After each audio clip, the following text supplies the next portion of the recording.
मैं हूं कृष्ण कुमार और आपका मेरे YouTube channel the Gurukul learning 772 पर स्वागत है।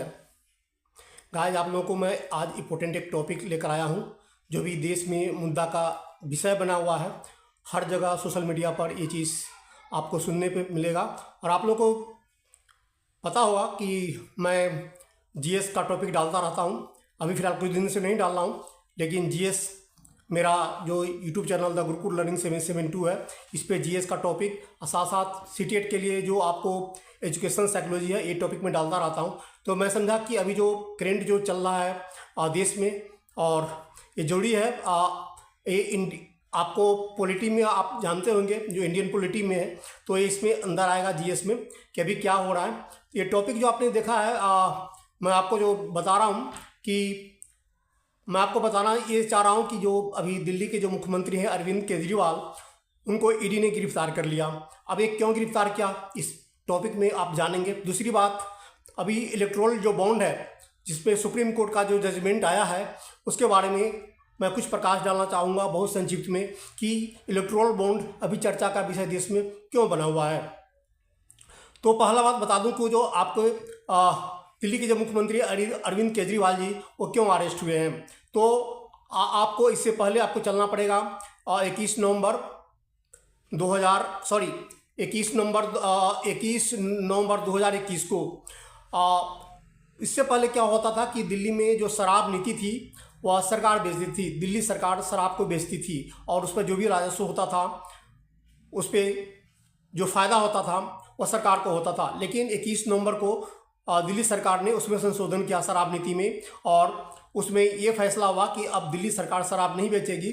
जो शराब बेचेगी उसको एजेंसी को दिया जाएगा, डीलरशिप में बांट दिया जाएगा।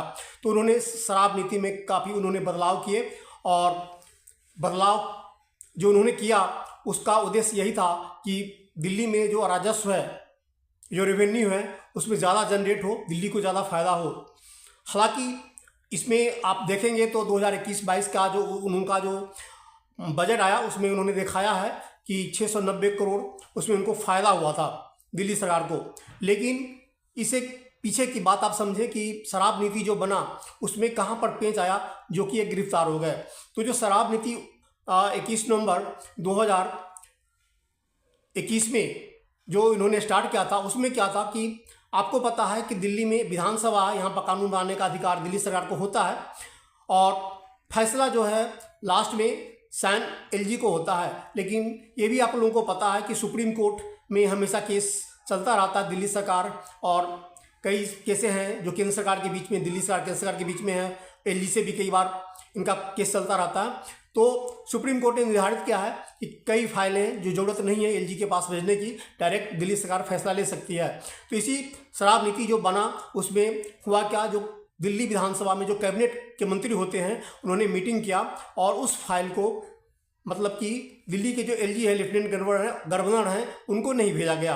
तो उसमें जो भी पहले की जो नीतियां थी, जो दिल्ली सरकार की जो नीतियां पहले थी शराब बेचने का, वो दिल्ली सरकार खूब बेचती थी, उसमें जो बदलाव किया गया, तो उसके लिए जरूरी था कि अगर दिल्ली राष्ट्रीय राजधानी क्षेत्र है, अगर यहाँ पर कोई चीज़ का बदलाव होता है तो एलजी का साइन वहाँ पर बहुत जरूरी हो जाता है। लेकिन सुप्रीम कोर्ट का जजमेंट को देखते हुए दिल्ली सरकार ने उस फाइल को आगे नहीं भेजा और उन्होंने शराब नीति में परिवर्तन किया।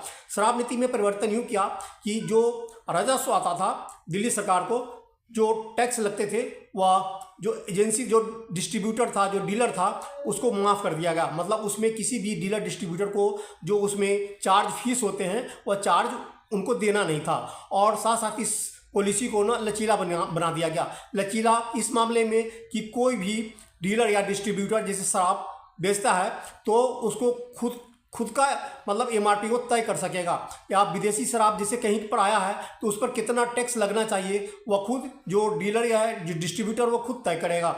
उसमें दिल्ली सरकार का कोई रोल नहीं रहेगा। तो हुआ यूँ कि दिल्ली सरकार ने जो नियम है उसमें फेरबदल किया और उस फाइल को एलजी साहब को नहीं भेजा, और एलजी साहब का उसमें सिग्नेचर नहीं था। इस पर बीजेपी की जो नेता था उनको इतराज़ था। उनका यह था कि इसके वजह से दिल्ली सरकार को बहुत नुकसान हुआ, और चूंकि आपको पता ही है कोई चीज़ अप्रूवल के पहले अगर वो फाइल लेफ्टिनेंट गवर्नर को जाता तो फिर चेंज अगर कानून में करना है तो अमित शाह को जाता।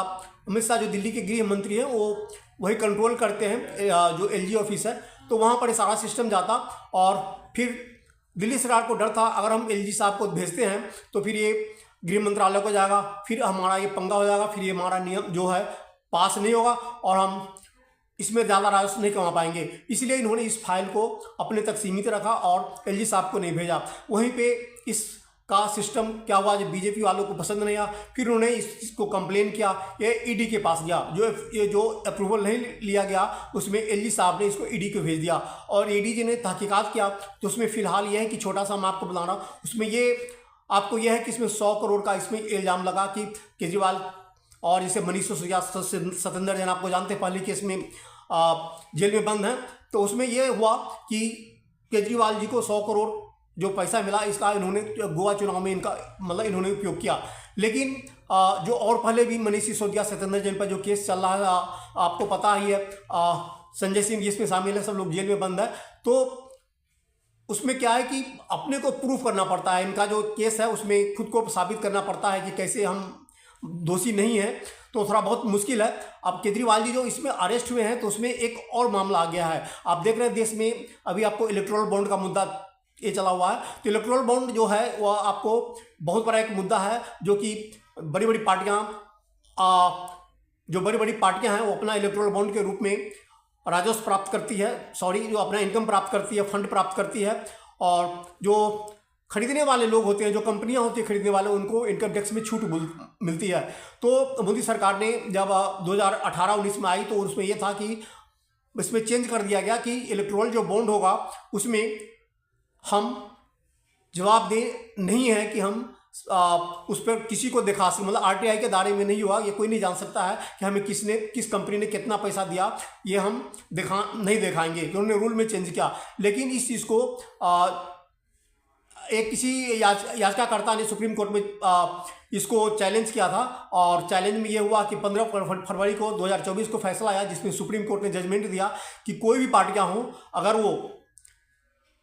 अगर किसी से वो फंड प्राप्त करती है चुनाव के लिए, तो उनको दिखाना पड़ेगा। इसमें कोई गलत चीज़ नहीं है, क्योंकि आपको जो आप देश के लिए करते हो और आपको कौन चंदा कितना दिया, उसमें यह भी हो सकता है कि कोई किसी ने चंदा गलत तरीके से भी दिया।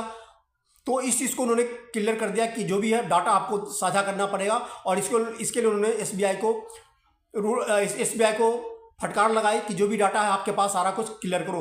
और एसबीआई ने फिर 2-3 दिन के अंदर में ही सारा कुछ जो आपको मुख्य चुनाव आयुक्त है, जो इलेक्शन कमीशन है, सुप्रीम कोर्ट ने दिया था कि सारा जो डाटा है सुप्रीम कोर्ट ने यह दिया कि सारा जो डाटा है आपको इलेक्शन कमीशन को देना है और वेबसाइट पर डालेंगे।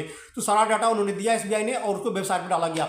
अब क्या है कि मुद्दा क्या गर्म इसलिए भी हो गया कि उसमें आप जानते हैं इलेक्टोरल बॉन्ड का मुद्दा इसलिए गर्म हो गया कि अभी आपने 2 दिन पहले जब केजरीवाल जी को गिरफ्तार किया गया तो उसमें मनी जो लॉन्ड्रिंग हुई, जो मेन शराब की मनी लॉन्ड्रिंग की, तो पैसा कहाँ गया, ये पैसा मिल नहीं रहा है। जैसे बीजेपी के नेता वाले कह रहे हैं कि गोवा चुनाव में इस चीज़ को लगाया गया, लेकिन ये लोग मतलब प्रूव नहीं कर पाए हैं। तो उसी को लेकर जो इलेक्टोरल बॉन्ड में ये हुआ कि उसमें शरद चंद नाम का व्यक्ति है जिसकी 4 कंपनियां शरद चंद, तो वो शरद चंद जो है जिसकी 4 कंपनियां हैं उसको ईडी ने पहले ही गिरफ्तार कर लिया था। तो ईडी ने जब गिरफ्तार किया था उसमें उसने 4.5 करोड़ का इलेक्टोरल बॉन्ड बीजेपी को चंदा देकर उन्होंने खरीदा था। 4.5 करोड़ का, आप सुने, 4.5 करोड़ का इलेक्टोरल जो बॉन्ड है बीजेपी को चंदा के रूप में दिया और बॉन्ड खरीद लिया। उसके बाद फिर क्या होता है, उसकी बेल हो जाती है, शरद चंद की बेल होती है। अब बेल होने के बाद आपको विश्वास नहीं होगा, सिर्फ 55 करोड़ का चंदा फिर उन्होंने बीजेपी के फंड में दिया, इलेक्टोरल बॉन्ड खरीद 55 करोड़ का चंदा। और आपको पता है कि जो ये चंदा होता है ना, ये टोटल टैक्स फ्री होता है, इस पर कोई टैक्स नहीं लगते हैं। तो इसी की वजह से कि कितना राजस्व प्राप्त होगा, मतलब कि जो बड़ी बड़ी जो पार्टियां हैं इसको छुपा कर रखना चाहती थी। और इसमें यह हुआ कि सरकार फिर नीतियां भी बनाती है। ये बहुत लंबा चौड़ा वीडियो हो जाएगा, मैं ज़्यादा नहीं चलना चाहूँगा। मेरा फोकस है कि केजरीवाल मतलब इसमें क्यों फंसे। तो मेन यही है कि अभी आपने देखा होगा 2-3 बातें आपने देखा होगा कि जो मनी ट्रॉल में जो मिला है कि 59 करोड़ जो है वो शरद चंद की गवाही, जो मेन गवाह जो दिव्या है, इसका मेन विटनेस है ईडी की तरफ से, वो शरद चंद्र है, उसको सरकार ने मुख्य गवाह बना लिया है। तो आम आदमी पार्टी है वो वही कह रही है कि इसका जो मुख्य जो गवाह है, जिसके बदौलत पे केजरीवाल जी की जो गिरफ्तारी हुई है, उसने 59 करोड़ का चंदा तो बीजेपी को दिया है। और ये बीजेपी के वेबसाइट पर ये दिख रहा है, क्योंकि इलेक्शन कमीशन के वेबसाइट पर डाला हुआ है और उसमें यूनिक नंबर होता है। उसमें अब यह है कि किसने डोनेशन दिया है, सबका एक का नंबर उसमें दिख रहा है। तो उसी में से इन्होंने बताया कि जब 4.5 करोड़ पहले दिया, 55 करोड़ शरद चंद ने दिया, तो साढ़े 59 करोड़ तो चंदा के रूप में ये दिया। ये तो घूस का जो पैसा, रिश्वत का पैसा जिसने ठेका लिया था, शरदचंद ने भी ठेका लिया था शराब का, तो ये पैसा जो फायदा हुआ वह टैक्स न चुकाकर वो बीजेपी के खाते में गया। तो बीजेपी पर हमला मारे आम आदमी पार्टी। तो ये मेन है कि केजरीवाल जी को ईडी का जो ये है सम्मन, जो 10 बार उनको सम्मन दिया गया, वो गए नहीं, तो इसी के एवज में उनको गिरफ्तार किया गया। अब देखना है कि केजरीवाल जी कब छूटते हैं, क्योंकि इनके 2-3 मंत्री पहले से उसमें बंद है, और क्या होता फैसला हम आगे देखेंगे। इलेक्टोरल बॉन्ड पर जो आप देख रहे हैं आजकल काफ़ी जो राजनीतिक पार्टियां हैं काफ़ी उसमें इसको बड़ा मुद्दा, चुनाव इलेक्शन कमीशन का भी यह है, बड़ा मुद्दा बनाना चाहती है इस चुनाव में, क्योंकि इसमें सबसे ज़्यादा चंदा जो 6,987 करोड़ का जो चंदा है बीजेपी को गया है देश में। सबसे ज़्यादा चंदा, कोई सबसे बड़ी पार्टी भी है तो सबसे बड़ी चंदा उनको मिला है। दूसरे नंबर पर आपको जो है तृणमूल कांग्रेस है, इसमें आपको फ्यूचर गेमिंग जो सबसे ज़्यादा चंदा फ्यूचर गेमिंग ने क्या हुआ, तृणमूल कांग्रेस को दिया। उसके बाद एनडीए जो तमिलनाडु की पार्टी उसको दिया है। इसके अलावा फिर वायरस जो कांग्रेस उसको दिया है, फिर कांग्रेस को दिया। तो मतलब कि टैक्स से बचने के लिए जो फ्यूचर गेमिंग है उसने बहुत बड़ा चंदा मतलब राजनीतिक पार्टियों को दिया है। तो ये सब देखिए कि काला जो धंधा है कैसे लोग सफ़ेद करते हैं, काले धंधा को जो बड़ी बड़ी लोग होते हैं, जो कॉर्पोरेट लोग होते हैं, कैसे सफ़ेद कर लेते हैं, ये हम लोग को ले जाना जरूरी है। और ये एक राजनीति का भी मुद्दा बना हुआ है, और चूंकि ये वेबसाइट पर डल गया है तो ये एक मुसीबत बन गई है, बीजेपी के लिए भी मुसीबत बन गई है। और इसका मुझे लगता है आम आदमी पार्टी जो है ना कोर्ट में भी इस चीज़ को फाइल करेगी, क्योंकि उसके पास सबूत है, वो दिख रहा है, क्योंकि उसमें यूनिक जो नंबर होता है वो पता चल रहा था किस आदमी ने किसको ये दिया है। तो उसी में अभी कुछ दिन 2 दिन पहले आतिशी ने इसको एक किया था, जो दिल्ली सरकार के मंत्री हैं, कि एक शरदचंद जो नाम का व्यक्ति है जिसके बिहाफ पे केजरीवाल जी को गिरफ्तार किया गया है और इसको सरकारी गवाह बनाया गया। तो सरकारी गवाह बीजेपी ने जानबूझकर बनाया, क्योंकि ये शरदचंद ने इनको 59.5 करोड़ का इनको चंदा दिया है। तो एक मेन मुद्दा था जो आप लोग को बताना था, है नहीं। अगर आप चैनल पर नए हैं तो चैनल को आप लाइक करिए, सब्सक्राइब करिए, दोस्तों शेयर करिए। Thanks for watching.